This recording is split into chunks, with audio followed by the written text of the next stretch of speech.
ह्या महिलांच्यासाठी एक आपण सीड बँक तयार करूया। ही 130 महिला एकत्र येऊन ह्या सीड बँकेबद्दल कल्पना दिली, परंतु महिलांच्यातून असा प्रश्न उद्भव झाला की मॅडम आम्ही पैशाची बँक पाहिलेली आहे, परंतु सीड बँक ही आपण पाहिलेली नाही आहे आणि ह्याचा ह्याच्या भविष्यात आम्हाला ह्याचा फायदा काय। आता कुठं बी गावरान मिळतात तिथं पाठवून आम्हाला बी अवेलेबल करून आपण शेतकऱ्यापर्यंत पोहोचणं महत्त्वाचं आहे। की आज लोक म्हणतात की आज दिवसभर तुम्ही जाऊन आला काय कमवला, परंतु माझी महिला बीज माता कॉन्फिडन्सपणाने सांगते की मी 4 लोकांना ज्ञान देऊन आले। हे काम करत असताना कोणी सुद्धा पैशाच्या मागे कोण लागले नाही, एक चांगलं काम करायला लागले म्हणून। आमचं देशी केळी आहे, 3 एकर देशी केळी आहे। हे बीज मातापासून आमचं देशी केळीचं उलाढाल होते आणि तिथं आम्ही स्टॉल मांडले घरापाशी। आमचं दररोज 2000 रुपये इन्कम होते। मी स्वतः फोटोग्राफर आहे, फोटो पण काढते आणि घरातले पण गृहोद्योग पण चालू करते। नमस्कार, मी आकाश अंधार, तुम्हा सर्वांचं प्रबुद्ध भारत चॅनलवर स्वागत करतोय। आज आपण आलो स्वर्गीय आप्पासाहेब उर्फ सारे पाटील महिला फाउंडेशन या ठिकाणी। त्यांची संस्था जी आहे ती कोल्हापूर जिल्ह्यातील शिरोळ तालुक्यातील शेडसाळ या गावी आहे आणि आज आपल्यासोबत या म्हणजे त्यांच्या संस्थेविषयी सांगण्यासाठी आहेत बीज माता, ज्या की कोल्हापूर भागात सेंद्रिय बीज निर्मिती करतात आणि सेंद्रिय बीज निर्मितीपासून एक उत्तम अन्नधान्य उत्पादन करण्याचं काम करतात। तर सर्वप्रथम तुम्हाला प्रश्न विचारायचा आहे की तुमच्या संस्थेबद्दलची मला थोडक्यात माहिती सांगा। आमची संस्था म्हणजे महिला बचत गट, आम्ही 130 महिला, प्रत्येक 13 गट होते आमचे। गोकुळच्या माध्यमातून आम्ही 13 जणी एका जागी आलो आणि हे काम करत असताना शेतकरी ग्रामीण पतसंस्थेचं रौप्य महोत्सव होतं। त्या रौप्य महोत्सवाच्या कार्यक्रमासाठी आपल्या श्री दत्त शेतकरी साखर कारखान्याचे चेअरमन गणपतदादा पाटील हे आमच्या कार्यक्रमास उपस्थित होते आणि या सगळ्या महिलांचा कल पाहून दादांना एक कल्पना सुचली की आमच्या ह्या महिलांच्यासाठी एक आपण सीड बँक तयार करूया। मग असे हे काम करत असताना आमच्या गावचे डायरेक्टर निजामसो पाटील यांच्यापर्यंत ती कल्पना गेल्यानंतर पाटील साहेबांनी आमच्या घरी आल्यानंतर ते म्हणाले की क्षमा मॅडम, तुमच्या सर्व महिलांच्या माध्यमातून आपल्याला एक सेंद्रिय सीड बँक तयार करायची आहे। मी म्हटले की चला त्यांची मीटिंग घेऊया आणि आपण चालू करूया।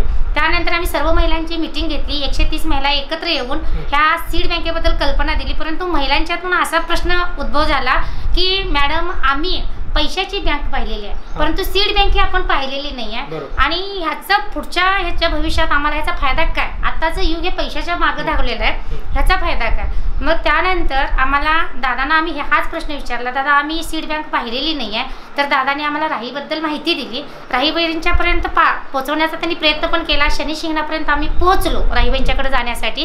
तो कालावधी 18-19चा होता, 2018 आणि 2019चा। आणि शनी शिंगणापूरच्या समोर म्हणजे थोड्या अंतरावर राहील तर आणि राहीबाईंचा आम्हाला फोन आला की आमच्या गावी लॉकडाऊन झाला, आलाय तसं परत जावं। तर आम्ही थोडं निराश झालो, कारण एक हिंदीमध्ये म्हण आहे ना की क्या खाना तो दम खाना सब्र का फल मीठा होता है। त्या उद्देशानं आम्ही दादांच्यापर्यंत त्यांना जरा नाराज झालेलं कळलं आणि दादांना कुरिअरच्या माध्यमातून आम्हाला राहीबाईंच्याकडून आम्हाला एका छोट्याशा पिशवीत त्यांनी 2 बियाणे 4 बियाणे असे करून त्यांनी आम्हाला बी पोच केल्यानंतर आमच्या दत्त कारखान्याचे शेती अधिकारी एस पाटील साहेब आणि गणवर साहेब यांनी येऊन आमच्या महिलांची मीटिंग घेऊन प्रत्येक महिलेला 2 बी 4 बी असे विभागून दिलं। त्यानंतर 35 महिलांना ते बियाणं पुरलं। हे करत असताना दुसऱ्या महिलांना बी कमी पडलं, परंतु दादांनी पाठपुरावा करून कोणत्या भागात कोणते बियाणे उपलब्ध होतात गावरान, राहीबाईकडून का आपल्याला मिळाले नाही तेवढे बियाणे, फक्त 34-35 प्रकारचेच बियाणे मिळाले। दादांनी परत पाठपुरावा करून पाटील साहेबांना, आमच्या टीमला, स्वामी मॅडम सातारा येते म्हणजे कुठं बी गावरान मिळतात तिथं पाठवून आम्हाला बी अवेलेबल करून दिले। हे बी अवेलेबल करण्यासाठी प्रत्येक महिलांच्यात कसं असते, कुणाचं शेळी खाल्लं, कुणाचं जनावर काढलं किंवा मूल खेळत जाऊन ते बी म्हणजे उपडून काढलं तर आम्हाला ते बियाला बी कसं मिळणार, म्हणून आम्ही गोकुळ महिला बचत गटाच्या माध्यमातून आम्ही आमची टीम मिळून एक शासनाच्या पद्धतीने 3 गुंठ्यात पहिल्यांदा 32 प्रकारचेच बियाणं आम्ही लावलं आणि त्या माऊलीचं नाव आहे ते 3 गुंठे प्लॉट देणारी रुपाली मिंगे।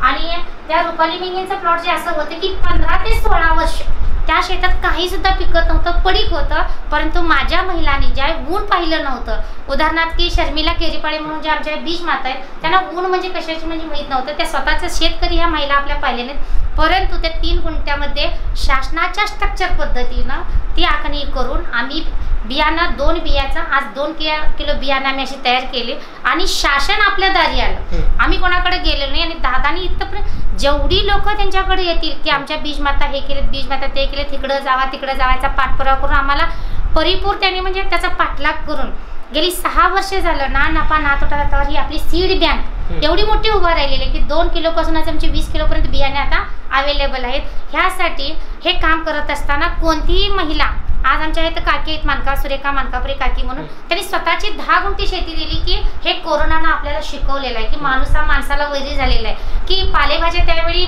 बाजार सगळे बंद होते, परंतु जर आपल्या परसबागेमध्ये पालेभाज्या जर लावली तर माणूस म्हणजे जगता येतं, कुणाच्या सुद्धा म्हणजे जीवनावर आधारित राहता येत नाही. तेच आम्हाला हे कार्यक्रमाचं म्हणजे सुतार साहेबांनी ज्यावेळी आम्हाला पुरस्कार दिला आणि पेपरमध्ये जाहिरात झाली, जयसिंगपूर कॉलेजचे प्राध्यापक आले, त्यांनी सगळी इतकी डिटेल माहिती दिलेली होती सुतार साहेबांनी.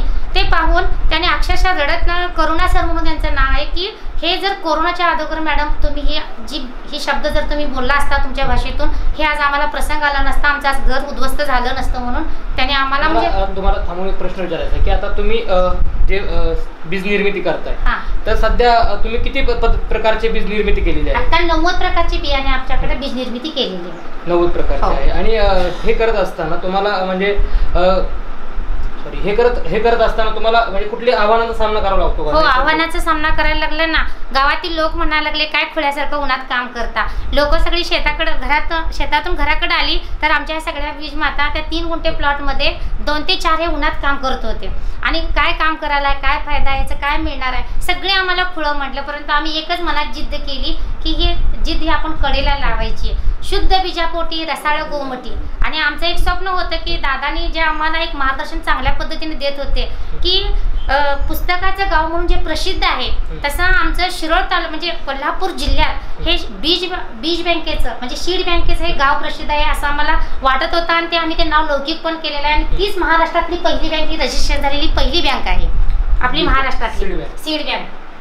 आणि आता तुम्ही सीड बँक निर्माण केलेली, पण जे तुम्ही सेंद्रिय पद्धतीने करताय ज्याच्यामध्ये कुठल्याही प्रकारचा केमिकल नाही किंवा रासायनिक खतांचा वापर नाही, पण अशा बियाणांना लोकांमधून मागणी आहे का? 100% मागणी आहे. ज्यावेळी आम्ही 5 वर्ष ज्यावेळी काम केलं हळदी कुंकूच्या माध्यमातून, जागतिक महिलाच्या माध्यमातून, 2 बीला 250 ग्रॅम बी घेणे म्हणजे हा बियाचा साठा असतो. कणीस भरलं ना ते आम्हाला बी जास्त असतात. पावशेरला 1 किलो घेणे.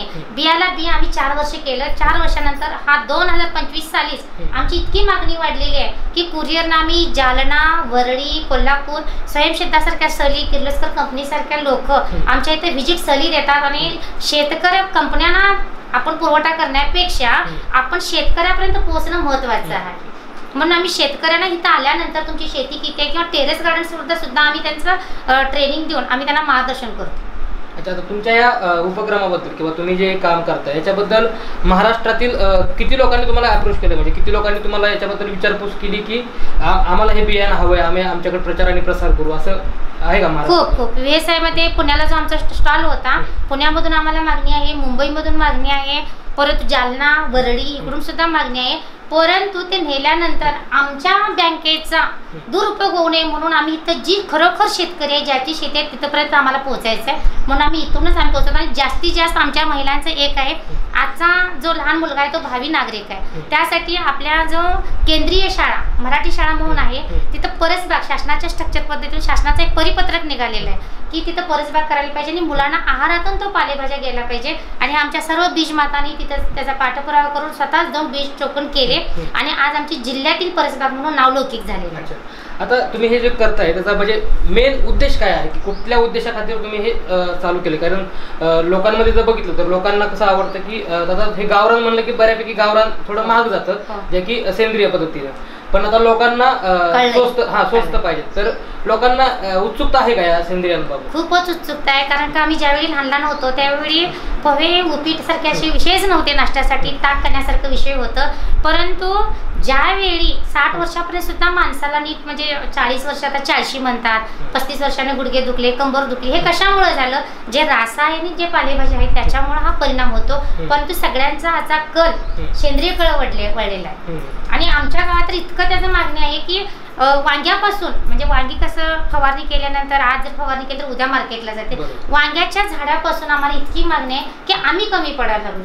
म्हणून आम्ही प्रत्येक बीज माताने असं वाटून घेतलेलं की बाबा तुझ्या घरात ये, माझ्या घरात. आणि हे करत असताना जे कलेक्टर पासून आज आमच्या गावच्या तलाठीपर्यंत आम्हाला सगळी मदत करतात आणि खास करून आमचे ग्रामपंचायतची लोक तर खूप. आणि हे सगळ्याला सहकार्य करणारे म्हणजे आमची शेतकरी समूह संस्था, त्या संस्थेचे चेअरमन आहेत रावसाहेब चौगुले आणि दत्त कारखान्याचे डायरेक्टर आहेत भैयासो पाटील. यांचं खूप मोठं सहकार्य आहे, कारण का लहानापासून मोठ्यापर्यंत आमच्या गावात एक बीज माताने काहीतरी चांगलं काम करायला, आपलं गाव लौकिक व्हायला त्यांनी आम्हाला खूप चांगलं सहकार्य केलेलं आहे. आणि इथं जी लोक म्हणजे शेरशाळ गावात, शेरशाळ म्हटलं तर पुढे शेडबाळ म्हणून जात होती, परंतु बीज बँकेचं बँक नरसोबावाडी तिथं आलं ना, आमच्या गावाची ओळख कुठल्याही नकाशात नाही आहे की शेरशाळ म्हणून. परंतु नरसोबावाडी म्हटलं तर 5 किलोमीटर आमचं गाव पुढे म्हटलं बरोबर ते बीज बँकेलाच येतात आणि 10 आणि 12 किलोमीटर नंतर शेडबाळला जातात. परंतु सीड बँकेमुळे आमचं गावाचं नाव लौकिक होत आहे. गावकऱ्यांच्या एकंदरीत आणि इथल्या सर्व राजकीय सहकार्याने तुम्ही इतका मोठा चांगला उपक्रम करत आहात. आता तुमच्या या कार्यामध्ये एकूण किती बीज माता काम करत आहेत? आता आम्ही सध्या 13 म्हणजे 14 जणांची आमची टीम आहे. परंतु आमच्या बीज बँकेत आता त्या मॅडम आहेत, त्या आमच्या टीम मध्ये नाही. त्यांनी सुद्धा म्हणजे असं काम केलेलं आहे. असे कमीत कमी 35 ते 40 महिला. आणि कसं आहे की हे हवामानानुसार आहे. 6 महिन्याचं पीक आहे, 3 महिन्याचं पीक आहे, किंवा कुणाच्या परस बागेत आहे, ज्यांना कसं अवेलेबल होईल असं काम करत असताना आता आमच्याकडे ऑलरेडी 200 महिला आहे. खरं जी पर्यटकांसाठी दाखवण्यासाठी जी शेती जे काम करतात ही गोकुळ महिला बचत गटाची टीम काम करते. आणि साहेब सांगण्याचा एवढा उद्देश आहे की आज लोक म्हणतात की आज दिवसभर तुम्ही जाऊन आला काय कमवला, परंतु माझी महिला बीज माता कॉन्फिडन्स मनाला सांगते की मी 4 लोकांना ज्ञान देऊन आले की देशी वनाचं महत्व काय आहे ते. हे माझ्या बीज मातेच्या टीमचं म्हणजे एक हे आहे उद्देश आहे त्यात. आणि दुसरी गोष्ट हे काम करत असताना कोणी सुद्धा पैशाच्या मागे कोण लागलेलं नाही, एक चांगलं काम करायला लागले म्हणून ह्या साईड बिझनेस पण करतात. की आता जी आमच्या पांढरी हळद म्हणून जी प्रसिद्ध आहे त्या हळदीचं लोणचे घालणाऱ्या म्हणजे आमच्या सुरेखा करते. त्यांनी स्वतःची म्हणजे ते तुम्हाला माहिती देतीलच. असं प्रत्येकाने काही ना काहीतरी साईड बिझनेस केलेला आहे. आणि आजपर्यंत आज सहली असू देत किंवा किती पण कोणी पण असू देत, आता आम्ही म्हणजे असं विक्री चालू केलंय. परंतु अतिथी देवो भवून आम्ही सगळ्या महिला बिनधास्तपणे त्यांना मदत करत होतो. म्हणजे नाश्ता चहा पाणी वगैरे सगळी सोय करत होतो. आणि सगळं श्रेय म्हणजे आणि दादाने आम्हाला 2 दिवसाला 4 दिवसाला पाठपुरावा करायचं, कोणतं पीक किती आले काय आले. आणि अग्रवण राजकुमारांची ज्यावेळी बातमी झाली म्हणजे महाराष्ट्रातली पहिली बातमी झाली तेव्हापासून लोकांचा कल तिकडे झाला. आणि पहिला पुरस्कार संजय सुतर साहेबांनी आम्हाला सावित्रीबाई फुलेचा दिला. भरपूर पुरस्कार मिळालेले आहेत आम्हाला.